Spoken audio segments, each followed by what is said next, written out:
sini saya akan menjelaskan Tractus digestivus, Capra aegalgus tirpus.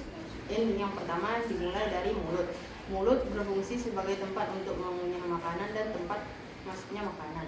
Lalu dilanjutkan ke esofagus. Esofagus berfungsi untuk menyalurkan makanan masuk ke rumen. Di rumen terjadi fermentasi makanan dengan bantuan mikroba yang ada di dalam rumen. Lalu setelah itu dilanjutkan ke retikulum. Retikulum berfungsi untuk mengubah makanan menjadi gumpalan dan akhirnya dikembalikan lagi ke mulut. Prosesnya disebut sebagai regurgitasi. Lalu setelah itu, setelah makanan dikunyah kembali, makanan diteruskan ke omasum. Omasum berfungsi untuk penyerapan air dan mineral. Setelah itu makanan dilanjutkan ke apomasum.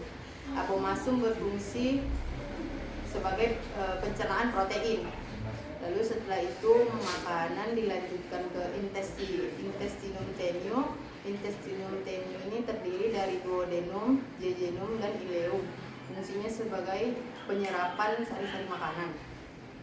Lalu setelah itu makanan dilanjutkan ke usus besar atau rektum. Fungsinya sebagai tempat penyimpanan feses atau sisa-sisa sari makanan secara sementara. Lalu setelah itu makanan dilanjutkan ke sekum.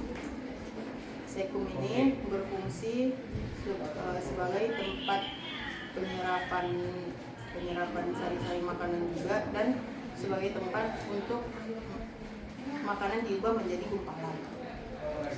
Lalu setelah itu makanan dilanjutkan ke kolon. Kolon ini berfungsi sebagai penyerapan air dan elektrolit. Di sini terdapat gumpalan makanan yang dari sekum. Lalu setelah itu makanan dilanjut ke feses.